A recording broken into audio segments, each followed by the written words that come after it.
నామానికి మహిమ కలుగును గాక. సామెతల గ్రంథం 6వ అధ్యాయము 6వ వచనం నుంచి మనము 9వ వచనం వరకు గమనించినట్లయితే అక్కడ మనకి చీమలు కనపడతాయి. సామెతల గ్రంథంలో సొలొమోను రాస్తూ వచ్చాడు, సోమరి చీమల యొద్దకు వెళ్ళి జ్ఞానం తెచ్చుకో, వాటి నడతను చూడు అని చెప్తూ వచ్చాడు. సోమరి అనే వ్యక్తి 6 అడుగులు ఉన్నారు, చీమ 6 అంగుళాలు ఉంది. 6 అడుగులున్న వ్యక్తి ఎవరి దగ్గర పాఠాలు నేర్చుకోవాలంటే 6 అంగుళాలు ఉన్న చీమ దగ్గరికి వెళ్ళి పాఠాలు నేర్చుకొని చెప్తూ ఉన్నాడు. యేసు ప్రభువును కూడా ఆయన శిష్యులకి కొన్ని సత్యాలు నేర్పిస్తూ, మీరు పాము వలె వివేకం కలిగి పామును వలె నిష్కప్టులై ఉండమని చెప్తూ వచ్చాడు. ప్రకృతిలో ఉన్న ప్రతి దానిని వాడుతూ ఆయన మనుషులకి జ్ఞానం నేర్పించాలి అనుకున్నాడు. చీమల దగ్గర నుంచి మానవుడు ఏం నేర్చుకోగలడయ్యా అంటే, చీమలు కలిసి బ్రతుకుతాయి అనేది మనం గుర్తించాలి. ఒకే పుట్టలో 80 లక్షల చీమలు కలిసి ఉంటాయి. ఒకే ఇంటిలో 2 భార్యాభర్తలు కలిసి ఉంటారు. ఒకే ఇంటిలో తల్లిదండ్రులు కుటుంబం కలిసి ఉండలేదు.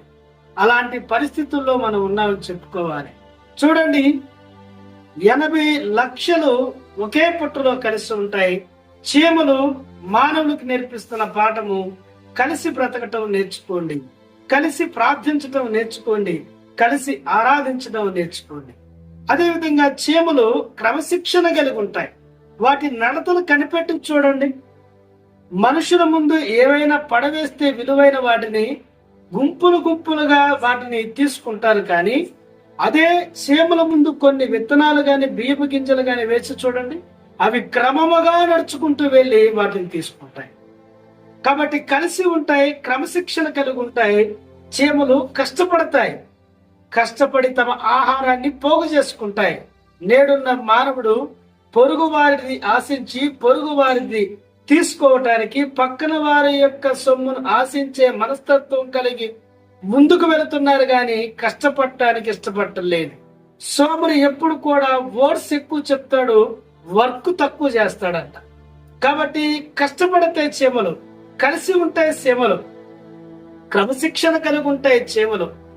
మనం ఆలోచన చేసినట్లయితే చీమలు కాలాన్ని ఎరిగి పనిచేస్తాయి.